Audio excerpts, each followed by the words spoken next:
एक बड़ी बात आती है, चूंकि ये सवाल इसलिए भी कि हम बहुत सियासत की बात नहीं, सवाल इस वजह से भी कि आपने सामाजिक कार्यों में भी अपनी एक्टिविटी रखी है, आपके अंदर साहित्य भी है, आपके अंदर बतौर जो पत्रकार है आप सवालों से भी जूझती हैं।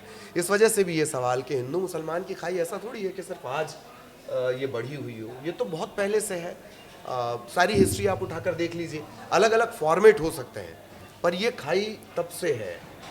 ये एक तो सवाल है, और दूसरा ये कि आप कैसे देखती हैं इस चीज़ को, कैसा हिंदुस्तान आपको नजर आता देखिए, है? जहाँ तक जितना मैंने पढ़ा है, जितना अपने बड़ों से सुना है, हिंदू मुसलमान की खाई की शुरुआत तो हिंदुस्तान के बंटवारे के साथ हो गई थी, जो इस देश की बंटवारा हुआ था जब।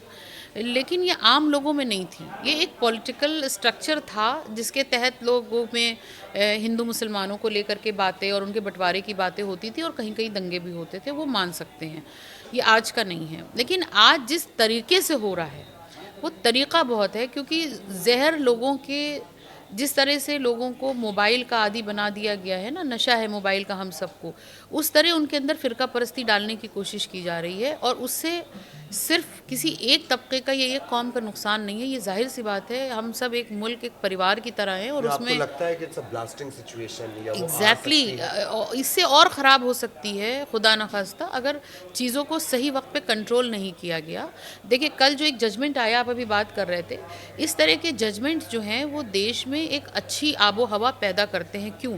क्योंकि उस प्लेसेस ऑफ वर्शिप एक्ट में सिर्फ मस्जिदें नहीं है, कहीं पे भी हो रहा हो, और जब लोग टीवी देखते हैं या मोबाइल में न्यूज़ देखते हैं तो वो इस बात की तायद करते हैं कि नहीं, ये सही रहा, क्योंकि अब इससे निकल करके हम अपने बच्चों के रोज़गार के लिए सोच सकते हैं, हम अपने देश में और तमाम ऐसे डेवलपमेंट्स हैं, उन्नति हैं, उनको देख सकते हैं, अपने बच्चों के आने वाले भविष्य को सिक्योर कर सकते हैं, कि हम सिर्फ फ़िरका परस्ती में पड़े रहेंगे, और उससे ना तो पेट भरने वाला है और ना तो। एक बड़े अचरज की बात है कि इसका सॉल्यूशन क्या, एक तो मेरा सवाल ये है, और थोड़ा शॉर्ट में, दूसरा ये कि चीज़ें कहाँ इंटरप्रेट हो रही हैं, क्योंकि मेरे ख्याल है सीजेआई जब सुनवाई कर रहे थे, या जब राम मंदिर का वर्डिक्ट आया था, या जब ये वर्शिप वाला एक्ट आया था, तब भी ये कहा गया, सुनवाई में जब फैसला आ रहा था तब भी ये कहा गया कि नहीं, इसका बाकी कहीं जगह से कोई वो नहीं रहेगा, इसे नज़ीर की तरह मिसाल के तौर पर पेश नहीं किया।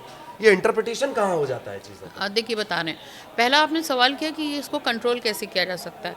देखिए, टू बी वेरी फ्रैंक, इसमें जो आग में घी डालने का काम मीडिया करती है, उसको ये काम बंद करना पड़ेगा। मुझे कहते हुए अच्छा नहीं लग रहा, मैं आपके इस वक्त मीडिया चैनल पे हूँ, लेकिन कोई भी मीडिया हो, उसको इसमें आग में घी डालने का काम बंद करे। बहुत सी ऐसी खबरें होती हैं कि पुरानी होती हैं, उनको नया ताज़ा करके जो छोटे यूट्यूबर्स होते हैं वो डाल देते हैं, और फिर उसको लेकर के तमाम शुरू हो जाती हैं गॉसिप्स। तो ये चीज़ें बंद होनी चाहिए, इससे मुझे लगता है बड़ा कंट्रोल हो सकता है। और दूसरी सबसे बड़ी बात आपने क्या पूछी थी मुझसे? सॉल्यूशन आपके हिसाब से क्या है? यही आग में घी डालने का काम जो है मीडिया जो कर रही है वो ना करे, और इस तरीके की, जैसे कल रोक लगी है, इस तरीके की धार्मिक और इन सब चीज़ों पर रोक लगनी चाहिए। कभी किसी देवी देवताओं का अपमान हो रहा है, कभी किसी के पैगंबर का अपमान हो रहा है, इन सब चीज़ों पर कड़ी कार्रवाई और कड़ी सज़ा हो, जिससे आगे लोग उसको करते हुए डरें।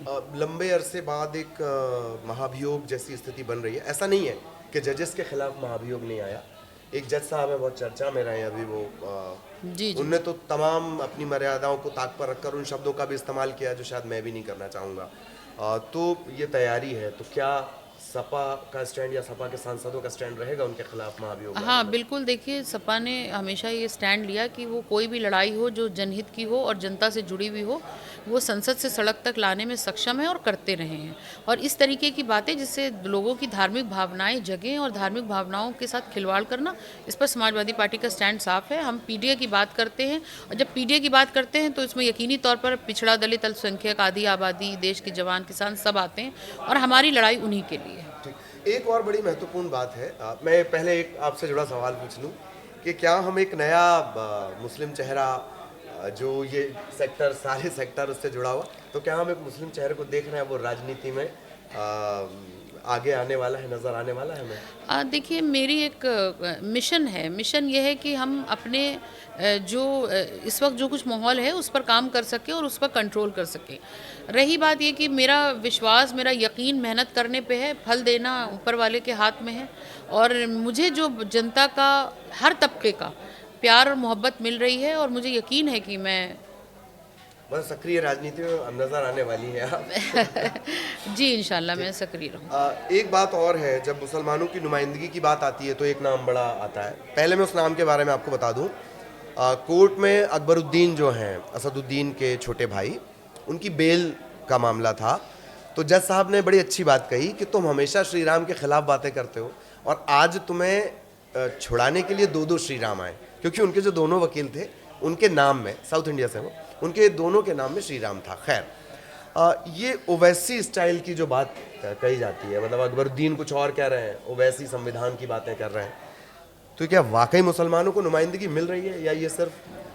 देखिए अगर मैं इस तरह की ना तो पॉलिटिक्स और ना इस तरीके की जो भी इनकी सोशल जो लैंग्वेज है लोगों के लिए, मैं इसको बिल्कुल पसंद नहीं करती हूँ, खारिज करती हूँ पूरी तरीके से।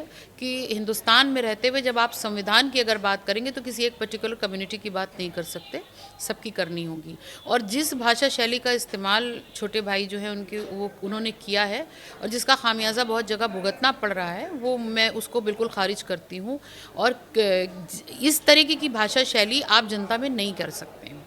लेकिन ये अगर तो आप बड़े नुमाइंद हाथों हाथ लेते हैं ना लोग इस भाषा नहीं को, या मैं आपको बताऊं कि अगर वो ये हाथों कहा हाथ जाता है कि लेते होते, अकबरुद्दीन के जीतने की वजह ये अगर होती है। हाथों हाथ लेते होते तो वो अकेले सांसद ना होते।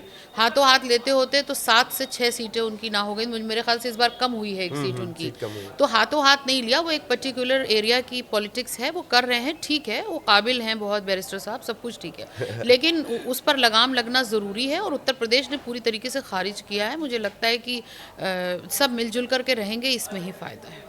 तो ये माना जाए कि उत्तर प्रदेश से अगर राजनीतिक सक्रियता होती हुई तो कोई फेवरेट जगह होगी?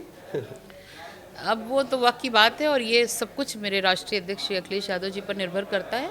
जैसा उनका आदेश होगा मैं उस पर पालन तो ये राष्ट्रीय अध्यक्ष जी, या जैसे बात निकल कर बार बार सामने, ये दोस्ती में ऐसा होता क्यों रहता है? कभी साथ है, कभी साथ नहीं है, कांग्रेस से कभी रिश्ते होते हैं, कभी नहीं होते हैं, क्या वजह रहती है? देखिए ये तो पॉलिटिक्स में होता ही है कि दल और दिल कभी मिल जाते हैं, कभी नहीं मिलते। लेकिन आज की तारीख में, क्योंकि जब कहते हैं अंत भला तो सब भला, आज की तारीख में अगर उत्तर प्रदेश के हवाले से बात करें तो हम साथ में हैं। और रही बात ये कि साथ में चुनाव लड़ रहे हैं आप उत्तर प्रदेश में? आज की तारीख तक ये है कि हम साथ में हैं और साथ में चुनाव लड़ेंगे। जी। और इंडिया ब्लॉक की अगुवाई को लेकर भी तमाम तरह की बातें निकलकर सामने आ रही हैं। अब देखिए, हाँ बिल्कुल आनी लाजमी है, लेकिन अब उस पर क्या फैसला होता है वो पूरा इंडिया ब्लॉक मिलकर के तय करेगा। ठीक ठीक। इस पर अभी कुछ कहना जल्दबाजी होगी, मुझे लगता है। जल्दबाजी होगी। एक और बात है, चूंकि मैं फिर, जैसा आपका प्रोफाइल है, एक सवाल जो है वो बहुत मौजूद है महिला अपराधों को लेकर। हम बहुत सारी बातें करते हैं, महिला अपराधों को लेकर ये सवाल रहेगा, वो क्या सिर्फ सरकार के जिम्मे छोड़ दिया जाए या सबकी वो नैतिक जिम्मेदारी?